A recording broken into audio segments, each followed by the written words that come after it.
Extensive reading is an approach to language learning and literacy development that involves reading large amounts of material for pleasure and general understanding.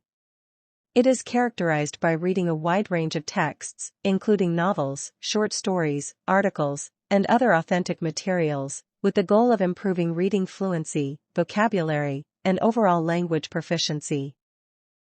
In extensive reading, the focus is on the quantity of reading rather than on detailed comprehension or analysis of every word and sentence. The emphasis is on reading for enjoyment and developing a reading habit. Learners are encouraged to choose materials that match their interests and reading level, so they can read comfortably and without excessive reliance on dictionaries or other reference tools. The benefits of extensive reading include: 1. Vocabulary expansion. Reading extensively exposes learners to a wide range of words and phrases in context, helping them acquire new vocabulary naturally. 2. Improved reading skills. Regular reading practice enhances reading speed, fluency, and comprehension, as learners develop a better understanding of how sentences and texts are structured. 3. Cultural knowledge. Reading different types of texts exposes learners to various cultures, perspectives, and ideas, broadening their understanding of the world. 4. Enhanced language acquisition. Through exposure to well-written texts, learners absorb grammar patterns, sentence structures, and idiomatic expressions, improving their language proficiency.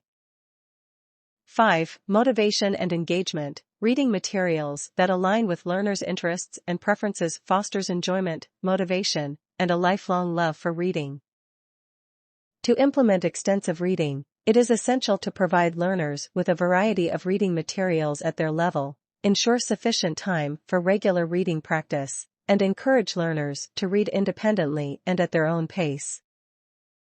Title: The Periodic Table of Elements. The periodic table of elements is a fundamental tool in the field of chemistry. It is a systematic arrangement of all known chemical elements, organized based on their atomic number, electron configuration, and recurring chemical properties. The table consists of rows called periods and columns called groups. Each element is represented by a unique symbol consisting of one or two letters. The atomic number, which represents the number of protons in an atom's nucleus, determines the element's position in the table. Elements in the same group share similar chemical properties. For example, elements in Group 1, also known as the alkali metals, are highly reactive and tend to lose one electron when forming compounds. Group 17 elements, known as halogens, are also reactive, but they tend to gain one electron when reacting with other elements. The periodic table is divided into several blocks: S block, P block, D block, and F block. The S block contains groups 1 and 2, as well as the helium element. The P block includes groups 13 to 18, while the D block encompasses transition metals. The F block consists of the lanthanides and actinides, which are also known as the inner transition metals. Some elements on the periodic table are naturally occurring, while others are synthesized in laboratories. Elements are classified as metals, nonmetals, or metalloids based on their physical and chemical properties. Metals are typically good conductors of heat and electricity, while nonmetals are poor conductors. Metalloids possess properties that are intermediate between metals and nonmetals.